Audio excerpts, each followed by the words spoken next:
Okay, let us begin with this new unit, unit number 3, transfer of property and delivery of goods. Okay, so we have completed unit 1 and unit 2 of SOGA. Today we'll start with unit 3. Okay, now today we'll be just understanding the basics of this particular unit. So if you consider it in this way, ये unit में ना there are two categories. Okay, एक है basics. Okay जिसको समझना important है to understand this part now when I say this part ये this part is important from exam point of view ठीक है so today will complete all the basics there are only two three concepts and again out of which we have already studied some okay okay first देखो transfer of property क्या लिखा है meaning of transfer of property now from the first unit itself I have been talking about this कि law में बहुत बार ownership की जगह property लिखा होता है so if you want you can write down in your books give heading unit number 3 and उसमें लिखो point 1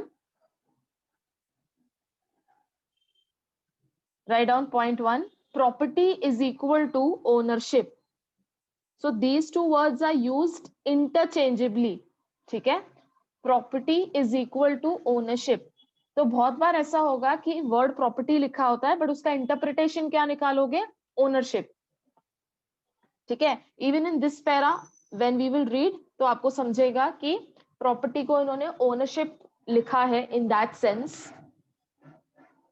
okay let us read down this para transfer of property again यहाँ पर property word लिखा है पर आपको समझना क्या है ownership okay transfer of property in goods from the seller to the buyer is the main objective of contract of sale सही सी बात है हम सेल करते क्यों हैं why does a transaction take place so that the ownership passes from the seller to the buyer correct कोई भी commodity होती है कोई भी ट्रांजैक्शन होता है so seller transfers the ownership to the buyer और मेन ऑब्जेक्टिव यही रहता है कोई भी सेल ट्रांजैक्शन का कोई भी कॉन्ट्रैक्ट का कि ओनरशिप ट्रांसफर हो जाए तो बस फर्स्ट लाइन में वही लिखा है transfer of property in goods from the seller to the buyer is the main object of contract of sale okay now property in goods means ownership देखो यहाँ पर आपको क्लियर कट बता दिया है that जब भी हम वर्ड प्रॉपर्टी लिखा है it means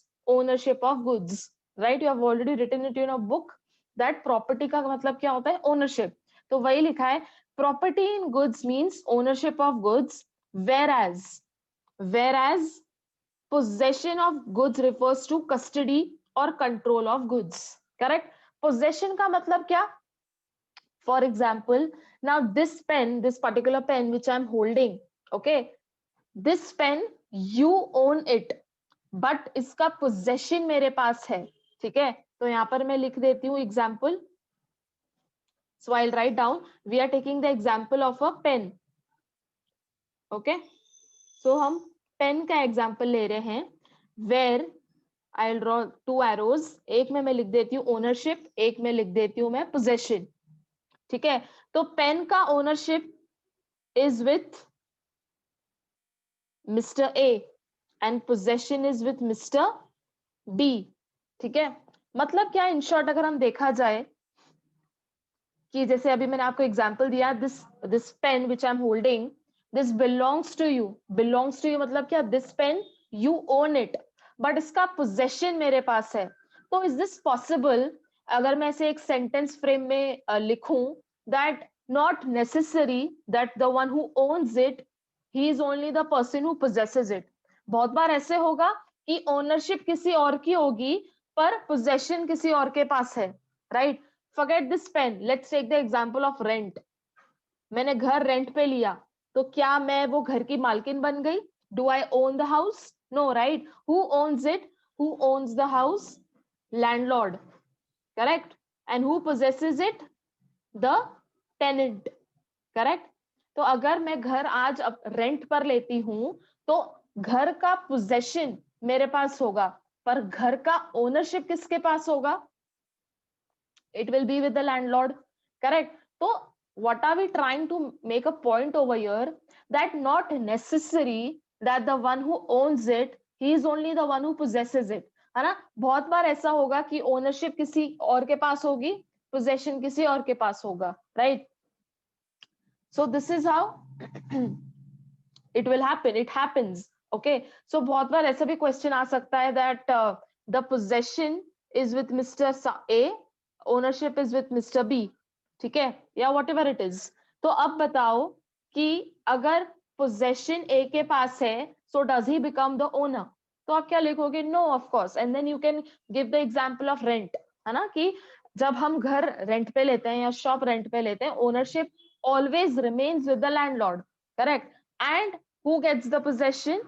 The tenant gets the temporary possession of the house, correct? Also, speaking of this particular term, मैंने अब आपको एक एग्जांपल दिया रेंट वाला, जिसमें आपको क्लियर हो गया होगा कि ओनरशिप किसी की है, पोजेशन किसी और के पास है, करेक्ट? एक और मैं एग्जांपल देती हूँ so that we can connect easily with whatever we have studied till now. Now if you remember in unit 1 we discussed about bailment, correct? Bailment में मैंने आपको कौन सा एग्जांपल दिया था? ज्वेलरी का, है ना, कि मैं I am going out of India, okay, and I have given the jewellery to my neighbour, okay? तो अब नेबर के पास क्या है? My neighbour only has temporary possession, पर वो ज्वेलरी का ओनरशिप तो हमेशा मेरे पास ही रहेगा, correct? So even in this example we have proven that the ownership is with me and the possession is with my neighbor. तो not necessary कि जिसके पास ownership हो हमेशा वो commodity या कुछ भी movable property उसका possession भी उसी के पास हो. So it can happen that ownership and possession may belong to two different person at the same time, correct? अब neighbor को मैंने जब possession दिया ज्वेलरी का, तो उसके पास क्या है? सिर्फ custody है.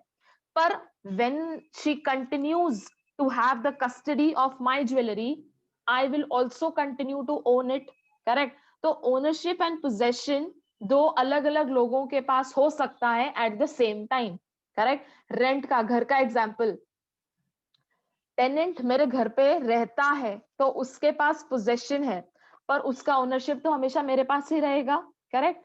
ओके, लेट्स सी फर्दर, आगे क्या दिया है? यस, तो पोजेशन का मतलब क्या होता है? Custody, okay, whereas possession of goods refers to custody or control of goods, ठीक है? अब ये इंपॉर्टेंट है जो आगे लिखा है, an article may belong to A, an article may belong to A although it not may be in his possession. B may be in the possession of that article though he is not the owner. मतलब क्या?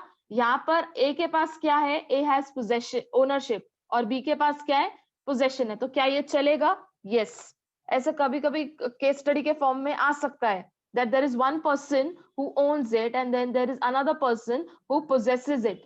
Is this a valid transaction? तो आपको answer yes लिखना है. अब supposedly मुझे pen की जरूरत है, मैं आपसे पूछती हूँ that can I borrow your pen, correct? तो मैं जब बोरो कर लेती हूँ पेन, तो मेरे पास पेन का क्या आ जाता है? सिर्फ पोजेशन आ जाएगा, सिर्फ कस्टडी आ जाएगा, सिर्फ कंट्रोल आ जाएगा, पर इसका ओनरशिप तो हमेशा आपके पास ही रहेगा, correct? So point is that there are two different people who have two different set of rules which they have to follow, ठीक है? आगे देखो क्या लिखा है, B may be in the possession of that article though he is not the owner, ठीक है? जैसे अभी हमने टेनेंट का एग्जांपल लिया, टेनेंट के पास सिर्फ घर का पोजेशन है, वो कभी ओनर नहीं बनेगा, करेक्ट? आगे, it is important to know the precise movement of time at which the property in the goods passes from the seller to the buyer. Okay, अब last line में आपको they are taking you to some other concept. What are they trying to say? कि जब भी हम कोई sale transaction देखते हैं, ओके, सेल ट्रांजैक्शन में क्या होता है? एक सेलर होता है, एक बायर होता है, फिर कुछ गुड्स होते हैं which the seller sells it to the buyer, correct? यही होता है sale transaction, and the buyer pays the price for it. तो लास्ट लाइन में क्या लिखा है कि it is important to know the precise moment at which the property in goods passes from the seller to the buyer. Okay, now in the first half of this particular unit हम सिर्फ और सिर्फ moment की बात करने वाले हैं, moment of time. What are we going to speak about? We are going to talk about moment of time. अब किस चीज का मोमेंट? देखो, अब we are talking about the ownership which passes from the seller to the buyer. तो हम वो moment की बात करने वाले हैं कि किस मोमेंट पर पता चलेगा कि इस मोमेंट से ownership has been transferred from the seller to the buyer. कौन सा मोमेंट है? So then there are some 3 to 4 different cases which we will study according to the changing circumstances, कि अगर ऐसा केस आता है तो इस केस में कौन सा मोमेंट डिसाइड करेगा that ownership has been transferred, या अगर कोई ऐसा केस है तो इस केस के हिसाब से वो कौन सा मोमेंट होगा जो डिसाइड करेगा that ownership has been transferred. Okay, तो जब हम ये डिटेलिंग में समझेंगे then you will understand the importance of moment of time. For now just read it, ठीक है? तो ये था कुछ introduction which spoke about ownership and possession. Ownership का मतलब होता है प्रॉपर्टी, पोजेशन का मतलब होता है कस्टडी, करेक्ट? बहुत बार ऐसा हो सकता है कि ओनरशिप और पोजेशन दो अलग अलग लोगों के पास हो at the same point of time, ठीक है? ये अभी हमने introduction meaning of transfer of property में देख लिया है। ओके, नाउ नेक्स्ट कम्स, अब आप ये आज के लेक्चर में हम सिर्फ बेसिक्स पढ़ने वाले हैं। Okay, the foundation of this particular unit which is gonna help you to understand the further major concepts which are important from examination point of view, ठीक है? नेक्स्ट पॉइंट देखो, passing of property. Late us read passing of property. Again यहाँ पर word क्या लिखा हुआ है? Property. और प्रॉपर्टी का मतलब क्या होता है? ओनरशिप, ठीक है? तो अब मैं अगर ऐसे भी पढ़ती हूँ पासिंग ऑफ ओनरशिप तो भी राइट होगा, ठीक है? देखो आगे क्या लिखा है, passing of property means transfer of ownership, right? अभी इन्होंने खुद ने ही बता दिया है कि जब हम कहते हैं पासिंग ऑफ प्रॉपर्टी इसका मतलब क्या होता है? ट्रांसफर ऑफ ओनरशिप, है ना? बार बार property and ownership are used interchangeably, okay, and not necessarily the physical possession of goods. Okay, तो जब भी हम प्रॉपर्टी वर्ड यूज करते हैं या उस पर कॉन्सेंट्रेट करते हैं उसका मतलब क्या होता है? We are solely talking about ownership. हम पोजेशन की तो बात ही नहीं करते हैं, है ना? हम जब प्रॉपर्टी वर्ड यूज करते हैं कोई भी सेंटेंस में या कोई भी कंसेप्ट में, we are all trying to make the word ownership in exchange of it, right? उसमें हम possession की कभी बात नहीं करते। तो see what is written, passing of property means transfer of ownership and not necessary the physical possession of goods, okay? for example देखो, ये example important है। क्या लिखा है? principal is the owner of the goods and sends them to the agent, thereby transferring only the possession and not the ownership of goods. अब एक principal है, एक एजेंट है। now who is the principal, who is the agent, you already know। ये पढ़ा होगा कहीं ना कहीं 12th अकाउंट्स में या 11th में ओसी वगैरह में कहीं ना कहीं पढ़ा होगा। who is the principal, who is the agent। तो अब ये प्रिंसिपल एजेंट को गुड्स सेंड करता है, और क्यों सेंड करता है? so that agent can sell it to the customers, correct? Simple सी बात है। तो प्रिंसिपल पहले अपने शॉप से या वेयरहाउस से एजेंट को through transportation route goods send करेगा और ये एजेंट फर्दर सेल करेगा टू द कस्टमर्स। ओके, अब यहाँ पर एग्जाम्पल में इन्होंने क्या कहने की कोशिश की है, जब प्रिंसिपल गुड्स सेंड करता है एजेंट को तो क्या वो एजेंट को ओनरशिप ट्रांसफर करेगा? The answer is no. क्या ट्रांसफर करेगा? गुड्स का सिर्फ पोजेशन ट्रांसफर करेगा। ओके, तो प्रिंसिपल ना एजेंट को गुड्स सेल नहीं कर रहा है, सिर्फ सेंड कर रहा है। आप जब गुड्स को सेल करते हो तब आप ओनरशिप ट्रांसफर करते हो। When you merely only send goods then you are only transferring possession, ठीक है? अगर हमने ये जो हम पेन का एग्जाम्पल बार बार डिस्कस कर रहे हैं, अगर मैं आपसे पेन बोरो करती हूँ तो आप मुझे पेन दोगे, तो जब आप पेन देते हो तो मेरे पास पेन का सिर्फ पोजेशन आएगा। आप मुझे अपनी पेन बेच नहीं रहे हो। अगर आप अपनी पेन मुझे बेचोगे तो मेरे पास ओनरशिप आएगा। अगर आप सिर्फ टाइम बिंग इस्तेमाल करने के लिए दोगे, so what will I get? I will get mere possession of the pen. Okay, so understand the difference between, अगर यहाँ पर मैं प्रिंसिपल और एजेंट की बात करूं, सो यहाँ पर when the principal sends, when the principal will send the goods to the agent, he is only transferring possession. When somebody sells the goods, then there is transfer of ownership. तो यहाँ पर cell हो रहा है क्या, principal से agent तक नहीं, यहाँ पर सेल नहीं हो रहा है. The principal is only sending goods to the agent. So when the principal will send the goods to the agent, he will transfer mere possession and not ownership. और जब ये एजेंट कस्टमर्स को sell करेगा goods, तब जाके ownership transfer होगी to the customers. Okay, so understand this point. When principal will send, लिख लो ये चाहिए तो, the principal will, when the principal will send the goods to agent, तो यहां पर सिर्फ ट्रांसफर क्या हो रहा है, I will write down mere transfer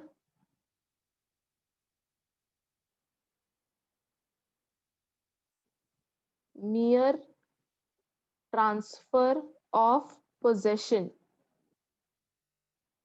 क्या ट्रांसफर हो रहा है यहाँ पर सिर्फ, there is only mere transfer of possession. Okay, तो लर्न क्या करना है आपको, जब प्रिंसिपल गुड्स सेंड करता है एजेंट को, सेंड को हाईलाइट कर लो, so there is only mere transfer of possession. Write this down.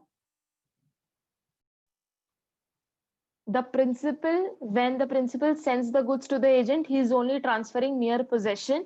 और agent के नीचे एक और arrow draw कर लो, that when the agent will give it to customers, तो वो customers को क्या कर रहा है, he is selling those goods, है ना, तो यहाँ पर sell लिख दो, sell. So difference क्या है, यहाँ पर principal is only sending goods, यहाँ पर agent is selling goods. तो जब कस्टमर्स के पास जाता है गुड्स, तो ओनरशिप ट्रांसफर होती है.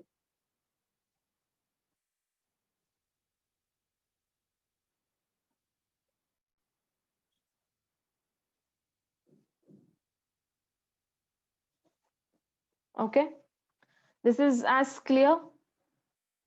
सो when you send the goods, you are only transferring possession. When you sell the goods, you transfer ownership. Clear cut है, ठीक है. चलो, let us read further what is given. ये example, principal is the owner of the goods and sends them to the agent, thereby transferring only possession and not the ownership of goods. Right? That's clear? ठीक है. Now significance दिया है, so these are some 3 to 4 points जो आपको simple plain reading करना है. Okay, देखो क्या लिखा है. Significance in transfer of ownership of goods, the time of transfer decides various rights and liabilities of the seller and the buyer. ठीक है. अच्छा, अब ये सेंटेंस का मतलब क्या है, सुनो. Now I am making this phrase which you have to write this down, जो आपको ये पूरे complete unit में काम आने वाला है. ठीक है, लिखो, risk follows ownership. That's it. Write this down. Risk follows ownership. Risk follows ownership. ठीक है. तो अब ये हमने क्यों लिखा है, अब supposedly, अब let's take this example. तो आपने लिख दिया risk follows ownership. ओके, अब मान लेते हैं कि सेलर से ownership has been transferred to the buyer. Okay, अब वो कब ट्रांसफर हुई है, कौन से मोमेंट पर ट्रांसफर हुई है, वो अब तक हमने नहीं पढ़ा है. ठीक है, बट मैं डायरेक्टली कंक्लूजन पर आके ये एग्जांपल ले रही हूं, दैट ऐसे मान लो दैट गुड्स का ownership has been transferred to the buyer. ये ओनरशिप मिल चुका है बायर को. ठीक है, अब नॉर्मली भी ऐसा होता है that when you go and purchase the goods, you पे एंड यू नो, जो अभी हमारे लोकल ट्रांजैक्शंस होते हैं, तो ओनरशिप मिल जाती है. ओके, अब क्या हुआ, you go to the store, you purchase some grains, you pay the price and you are coming back. आप अपने घर की तरफ आते हो, ठीक है, और वो सारे ग्रेन्स गिर जाते हैं नीचे रास्ते पर. ओके, दे आर डैमेज्ड, मतलब यू नो, अब तो एक एक करके आप उठाओगे नहीं, right? You can't use it. In short, what I'm trying to say. या अगर आप you are bringing आटा लेके आते हो, आटा गिर जाता है डब्बे में से, है ना, it's everything is on the flow. Point being over here that you already have the ownership, है ना, आपके पास ओनरशिप ट्रांसफर हो चुकी है, क्योंकि आपने उनसे वो आटा लिया, उसका प्राइस दिया, और जो भी कुछ रिमेनिंग था वो सब कर दिया, आप अपने घर की तरफ आ रहे थे, and when you were coming back it all fail. जो भी ग्रोसरी का सामान था वगैरह वगैरह, वो सब अब रास्ते पर डैमेज्ड हो चुका है, ठीक है। अब होता क्या है कि यू गेट अपसेट, है ना, आप बड़े से नाराज वगैरह हो जाते हो। तो पॉइंट बीइंग, क्या आप सेलर के पास जाओगे बोलने के लिए कि भाई मेरे सारे गुड्स ना खराब हो गए, please give me some other goods? So what he will say that I will give you goods provided you give me money. तो क्या आप उसे ऐसे बोलोगे कि नहीं नहीं, पैसे तो मैंने ऑलरेडी दिए थे ना? You will not say this, because if you're taking something new, so you have to pay the price again. अब इसमें सेलर की तो गलती नहीं हुई कि आप जाते जाते गिर गए, है ना, या आपके वो सारे जो भी सामान था वो डिस्ट्रॉय हो गया, right? So what I am trying to say over here, that in case if the buyer faces losses या मैं रिस्क कहती हूँ कुछ भी, so who has to bear this loss? So इसका कंक्लूजन क्या है? The party who has the ownership of the goods has to bear the risk. तो यहाँ पर कौन सी पार्टी के पास ओनरशिप था? आई विल से बायर के पास ओनरशिप ट्रांसफर हो चुका था। So who is the party who is liable to bear the loss? The buyer. तो अगर बायर का कुछ नुकसान हो गया है या कुछ रिस्क हो गया है, okay, so who has to bear it? The buyer has to bear it. तो अब वो सेलर के पास जाके कहेगा नहीं कि give me some other goods, okay, but I will not pay you the price, क्योंकि प्राइस तो मैंने ऑलरेडी दिया था। So seller is not he is not operating his business so that अगर किसी और का नुकसान वगैरह हो जाए तो वो रीपे करके दे, है ना। सेलर का वैसा वाला बिजनेस नहीं है। He'll say, I will give you some other goods, I will give you some new products, provided you give me money for that, है ना। वो तो बैठा ही है to sell the goods, but if you are ready to pay him, he will give you, but he will not give you the goods for the price which you have already paid. Now, just because your goods are damaged, your goods are destroyed, so who has to bear the loss? The buyer has to bear the loss. Okay, so how did we come to this conclusion? First, we asked one question, कि which party has the ownership of the goods? Which party has the ownership of the goods? तो हमने हमारा answer आया that seller. Sorry, the answer was buyer. That buyer has the ownership of goods. ठीक है? तो अब नुकसान भी कौन बेयर करेगा? The buyer has to bear the losses.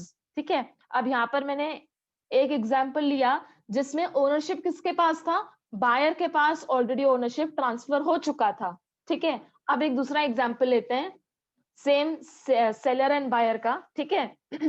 अब ऐसे मान लो कि जो गुड्स हैं जो वो सेलर बायर को सेल करने वाला है, वो सेलर के वेयरहाउस में पड़े हैं, और वेयरहाउस में पड़े पड़े वो गुड्स डिस्ट्रॉय हो जाते हैं, क्योंकि those goods are perishable in nature, ठीक है।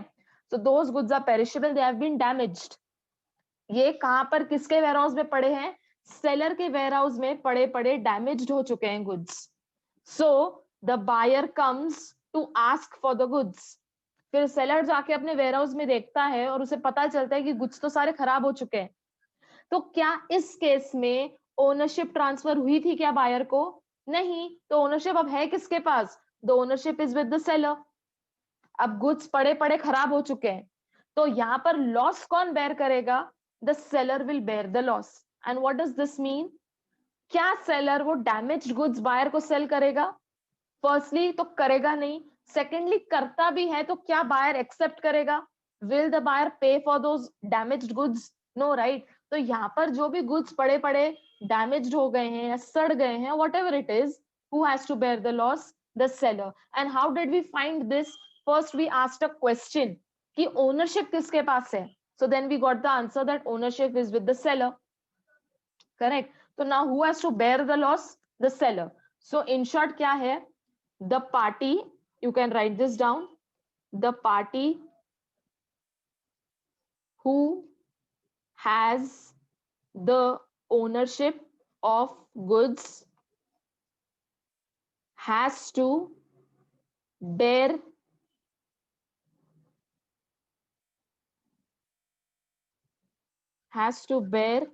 the loss.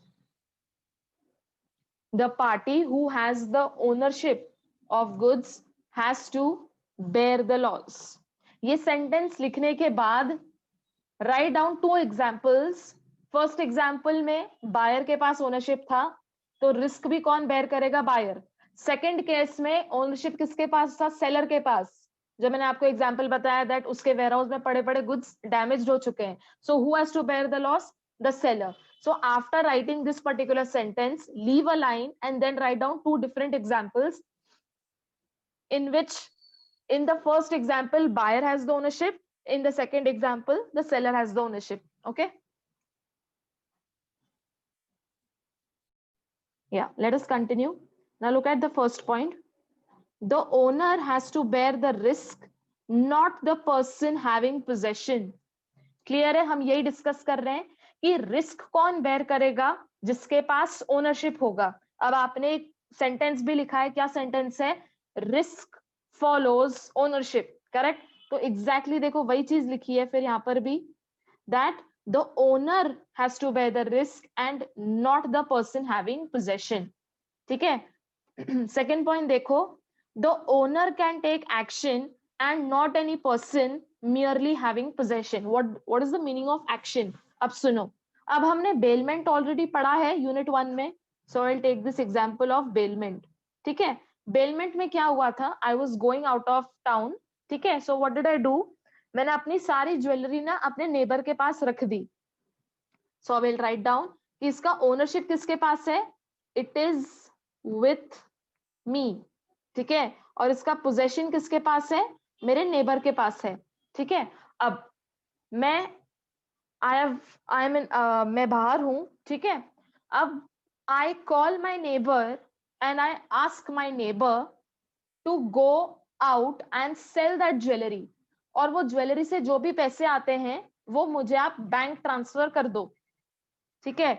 So I have asked my neighbour to take this action. And who am I? I am the owner. Correct. So in short बता क्या रहे हैं यहाँ पर कि अगर कोई भी एक्शन लेना है तो ये डिसाइड कौन करेगा?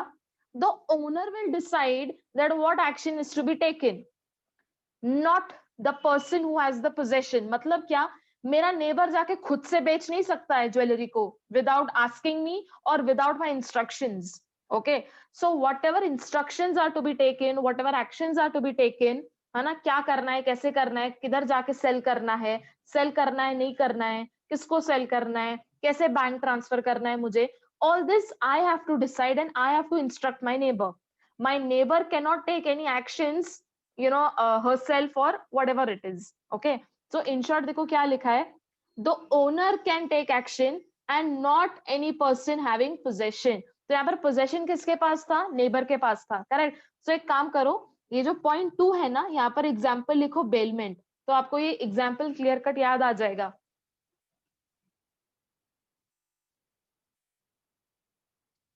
ठीक है. The owner can take action and not a person who has possession. तो यहाँ पर my neighbour can't decide that where are the like is the jewellery to be sold या किसी और को देना है और whatever it is. Right. जो कुछ करना है I have to instruct my neighbour because I am the owner of the goods. Okay, this is point number 2. Point number 3 देखो अब, seller can sue for price if ownership of the goods has been transferred to the buyer. मतलब क्या? ये समझो अब point number 3. I'll write down, ये seller है, ये buyer है. ठीक है. अब seller ने goods already buyer को sell कर दिए हैं. तो जब मैं word use करती हूँ sell, तो मतलब अब ownership transfer हो चुका है किससे? buyer के पास. So in short, the ownership is already been transferred to the buyer. Correct. अब हुआ क्या? ये buyer जो है, ये buyer, this buyer is not ready to pay the price. ये price पे कर ही नहीं रहा है. कौन पे नहीं कर रहा है? Buyer price पे कर ही नहीं रहा है. Although the ownership is already been transferred to him. Okay. So ownership is already been transferred to the buyer, but buyer is not paying the price, तो उस केस में सेलर क्या करेगा?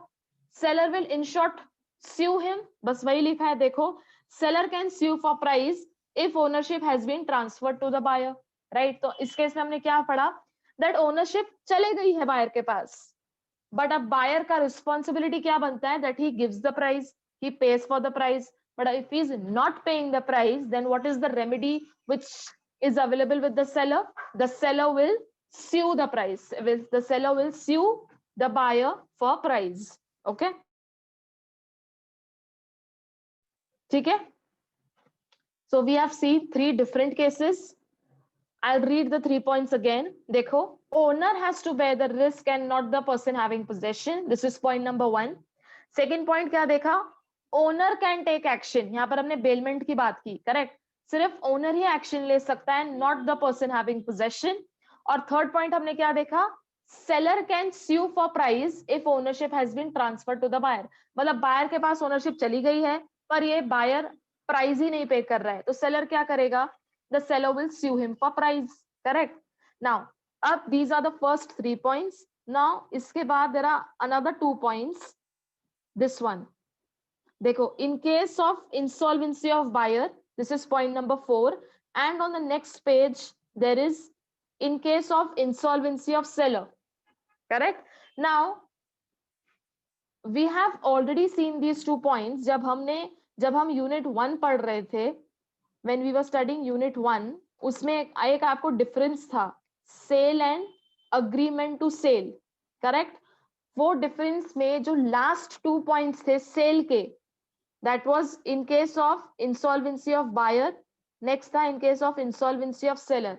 सो ये जो 2 पॉइंट्स थे ना सेल के, सिर्फ मैं सेल की बात कर रही हूँ, this is nothing but they have written it over here, again repetition है, so now we will not read them again. ठीक है, क्योंकि हमने ये ऑलरेडी डिफरेंस में हमने पढ़ लिया है.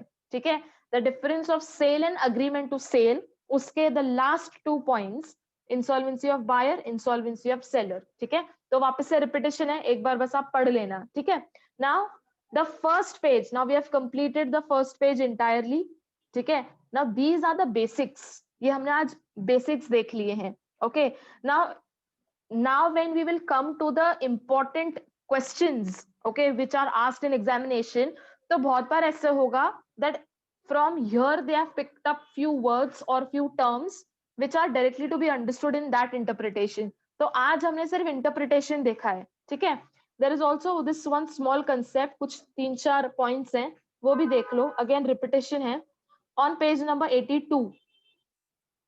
okay, देखो, पासिंग ऑफ रिस्क सेक्शन 26. तो मैंने आपको ऑलरेडी एक फ्रेज बता दिया, क्या था वो phrase? Risk follows ownership. Risk follows ownership, या भी आपने ऑलरेडी लिख दिया है. We have also taken 2 different examples, जिसमें एक बार ओनरशिप था बायर के पास, एक केस में ओनरशिप था सेलर के पास. तो हमने पहले अपने आप से क्वेश्चन पूछा that who has the ownership, तो we got the answer buyer. तो रिस्क कौन बेयर करेगा? बायर रिस्क बेयर करेगा. And similarly goes for another example, ownership किसके पास था? The ownership was with the seller, so who will bear the risk? The seller will bear the risk, right? So these are the 2 different cases. इसमें भी it's a bit of repetition, so let's read it and complete this. देखो क्या लिखा है, risk follows ownership, यही लिखा है आपने. Whether delivery has been made और नॉट, मतलब क्या? Whether possession has been transfer or not. Okay, risk will always always follow ownership. ठीक है, आगे देखो, and whether price has been paid or not, मतलब क्या? Risk will always follow ownership, फिर भले डिलीवरी हुई हो या नहीं हुई हो, फिर भले प्राइस पे किया हो या नहीं पे किया हो. सो इन शॉर्ट अगर मैं यहाँ पर लिखूं that I'll write down transfer of possession and payment of price ये दोनों ही चीजें क्या हैं? These 2 things are immaterial. These 2 things are immaterial, मतलब इनका कोई importance नहीं है when we are saying that risk follows ownership. Okay, तो ऐसा नहीं है कि हम पहले ऐसे देखेंगे कि उसने प्राइस पे किया है तो ठीक है, नहीं पे किया है तो क्या, पोजेशन ट्रांसफर हुआ है तो क्या, पोजेशन ट्रांसफर हुआ है तो क्या नहीं। ये सब हमें परम्यूटेशन कॉम्बिनेशन नहीं देखना है, हमको सिर्फ एक सिंपल क्वेश्चन खुद से पूछना है, that is whether ownership has been transferred. If the answer is yes, then who has the risk? The buyer. Okay, if ownership is not transferred, then who has the ownership? The seller. इसलिए risk भी कौन bear करेगा? Seller. तो whether possession has been transferred or whether price has been paid by the buyer, ये इममटीरियल है, हमको इसमें पढ़ना ही नहीं है, ठीक है। सो सिंपल सा क्लियर कट लॉजिक है that risk will always follow ownership, whether whether delivery has been made or not and whether price has been paid or not, ठीक है। अब इसके कुछ रूल्स हैं, देख लो वन बाय वन। देखो, unless otherwise agreed, goods remain at the seller's risk until property is transferred to the buyer. मतलब क्या? इन शॉर्ट, एक ही सेंटेंस में उन्होंने दोनों एग्जांपल्स ले लिए हैं। क्या बोल रहे हैं? जो गुड्स का रिस्क हमेशा सेलर बेयर करेगा अंटिल वर्ड इंपॉर्टेंट है, until property has been transfer to the buyer. मतलब क्या? सपोज प्रॉपर्टी ट्रांसफर हो चुकी है बायर को, तो इस केस में रिस्क कौन बेयर करेगा? बायर बेयर करेगा। क्यों? क्योंकि यहाँ पर क्लियर कट लिखा है ना that property is transfer to the buyer. और हम क्वेश्चन भी अपने आप से वही पूछते हैं, whether ownership has been transferred to the buyer. If the answer is yes, तो then who will bear the risk? The buyer will bear the risk. Correct. तो क्या लिखा है? सेलर हमेशा रिस्क बेयर करेगा अंटिल, ये वर्ड को please highlight कर लो, सर्कल कर लो, नहीं तो ना क्या होता है फिर रट्टा मार लेते हो आप कि goods will always remain at the seller's risk. Yes Kejal, पूछो।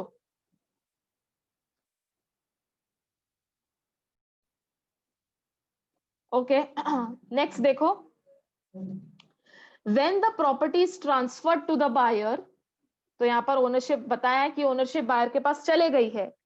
The goods are at the buyer's risk whether delivery has been made और नॉट। तो अगेन यहाँ पर पोजेशन मैटर नहीं करता है, अगर ओनरशिप ट्रांसफर हो चुकी है बायर को। ओके, अब देखो इसका भी एक एग्जांपल है।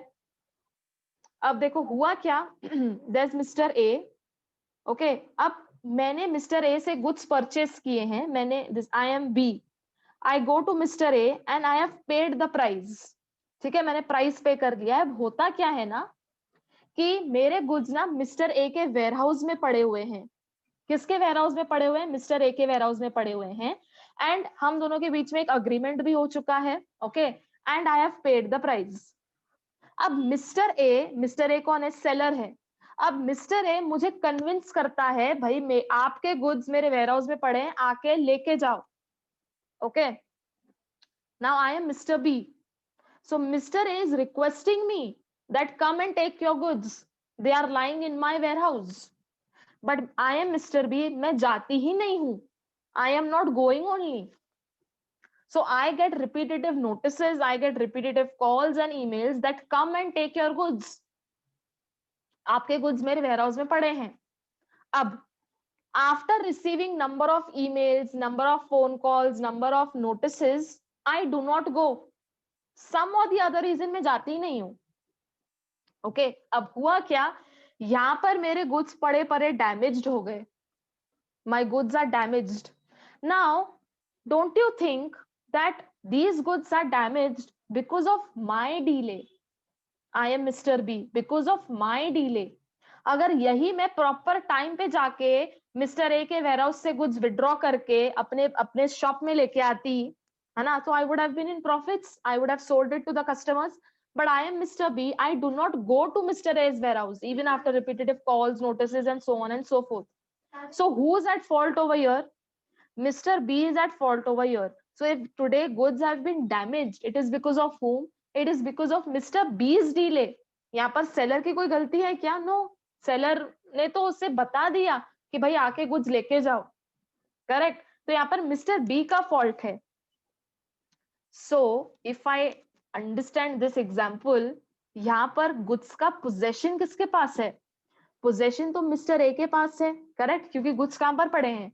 They are kept at Mr. A's warehouse, right? But यहाँ पर ओनरशिप ना बी को ऑलरेडी मिल चुकी है, क्योंकि इनका अग्रीमेंट हो चुका था और अग्रीमेंट में ऐसा लिखा था कि जिस दिन अग्रीमेंट बनेगा उस दिन ओनरशिप ट्रांसफर हो जाएगी. So ownership is already been transferred to B, but possession किसके पास है? They are at mister A's warehouse. Correct. Also यहाँ पर मिस्टर ए की कोई गलती है क्या? नहीं, वो तो उसे टाइमली इन्फॉर्म कर रहा है ना कि भाई मैंने तुम्हारे goods I have kept it ready, come and take it. But यहाँ पर मिस्टर बी नहीं जा रहा है. So who is at fault over here? Mr B. तो यहाँ पर ownership is being transferred, but क्या पोजेशन ट्रांसफर हुई है? नहीं. और पोजेशन क्यों नहीं ट्रांसफर हुई है? क्योंकि यहाँ पर बी गलत है.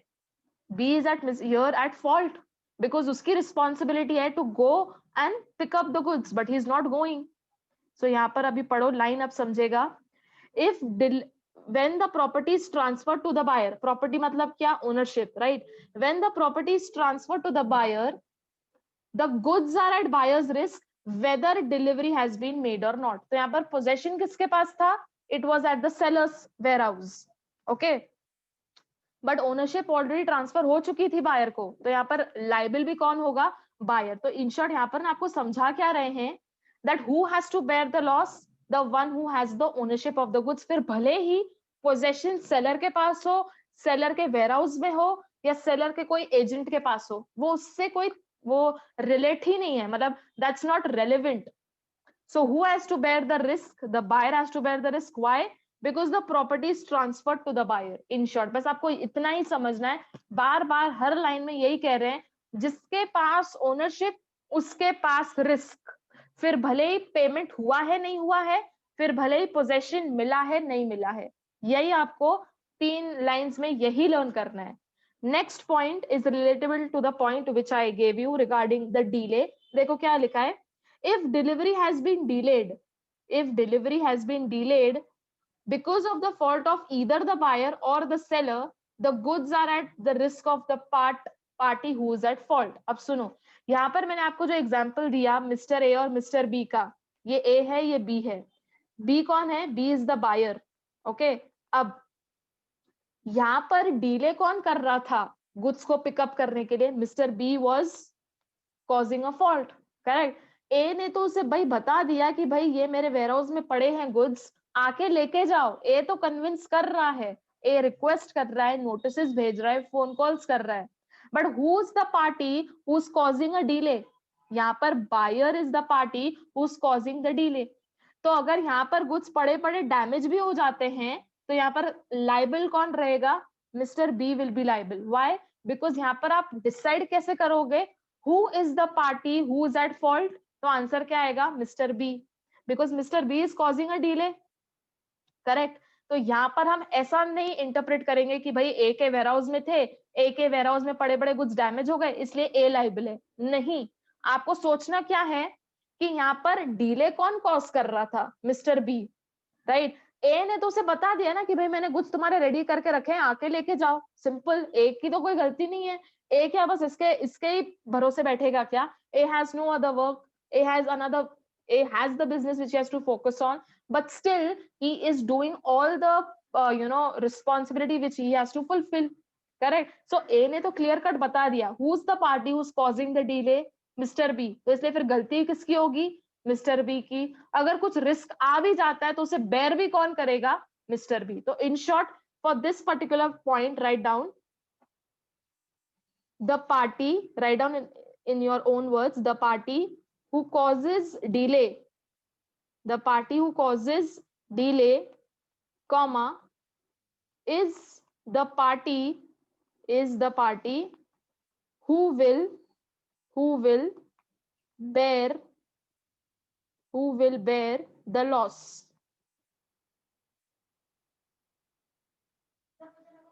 हाँ.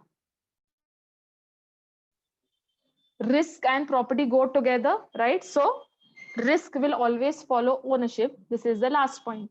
Now today for homework what you can do is, जो हमने फर्स्ट पेज रीड किया है उसे वापस से एक बार रीड करना. ठीक है. And in addition to that I want you all to write this entire point. Right down entirely section number 26. वापस से 4 पॉइंट्स लर्न करके समझ के आप वापस से अपने नोटबुक में लिखना. ओके. Because these are some 3 cases. ये तो फोर्थ वाला तो जस्ट दिस normal point. ये कुछ 3 cases हैं which are entirely different from each other, and that is the reason I ask you to write down in your book. Okay, write down the examples which I've given in the lecture, ठीक है, जो आपने भी लिखे हैं, and understand it. ठीक है, बस इतना ही होमवर्क है आज का. Read the first page and write down these 3 points of section 26. Okay, while understanding it also. Okay, not just copying it down or just not writing it for the sake. ठीक है. From tomorrow we will start with the main part of this unit. Okay, जो examination point of view के से important है. आज ऐसे समझ लो कि आज हमने basics पढ़ा है. ठीक है.